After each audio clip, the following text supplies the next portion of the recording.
En 2024, nous avons fait une enquête dans la commune d'Abomey-Calavi.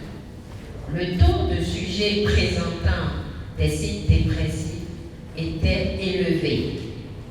Mais je peux vous rassurer que ceux qui ont la dépression sévère n'étaient que de 6%.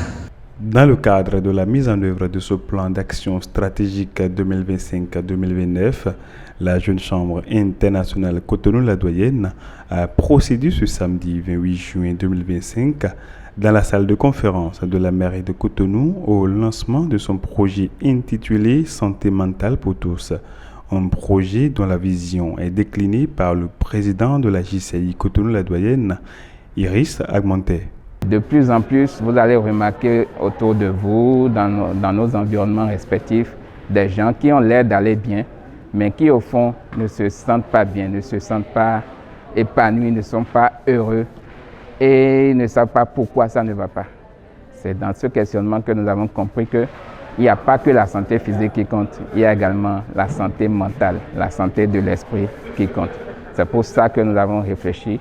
Nous avons dit cette année, nous allons parler d'un sujet auquel les gens ne sont pas très habitués.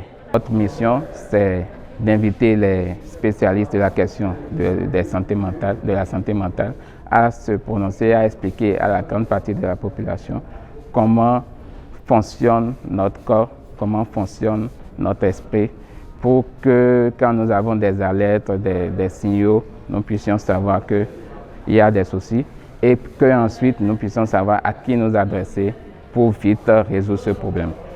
4 personnes sur 10 dans le monde a eu au moins une fois un trouble mental. Et les jeunes, ils ont le risque de consommation de substances psychoactives. Ils ont aussi le risque des conduites additives comme les jeux, comme le sexe, comme les paris. Ils ont aussi le risque de développer des troubles graves, comme les psychoses. 50% des troubles mentaux débutent avant l'âge de 14 ans. Donc, c'est sérieux. On doit prévenir les troubles mentaux. Et pour prévenir, c'est sensibiliser et dépister précocement. La jeunesse doit apprendre à s'adapter. Ce n'est pas forcément ce qu'on veut qu'on a dans la vie. D'ailleurs, j'aime parfois dire « à l'impossible, nul n'est tenu ». Donc on doit revoir nos objectifs et fixer des objectifs atteignables, c'est important. Et en cela, il faut dire le bonheur n'est pas figé. Le bonheur est subjectif. Et dans la vie, on doit s'adapter à ce qu'on a et apprendre à aller au-delà des difficultés.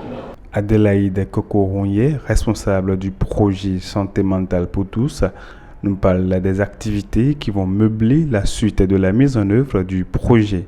Aujourd'hui, nous avons procédé au lancement officiel de ce projet qui a été couplé par une séance de sensibilisation, un panel animé par des spécialistes du domaine. Et le 12 prochain, c'est-à-dire le 12 juillet prochain, nous aurons une autre séance de sensibilisation sur le campus qui sera adressée aux étudiants, aux adolescents et également aux femmes et hommes au foyer. Il y aura des thèmes spécifiques à l'endroit de chaque cible. À la fin de cette séance de sensibilisation, il y aura une phase de clôture qui va consister à un premier contact entre les psychologues et les participants. C'est-à-dire que nous prendrons les contacts des participants, que nous allons contacter plus tard ceux qui sont intéressés et les mettre en contact avec des psychologues, des spécialistes du domaine pour une première consultation.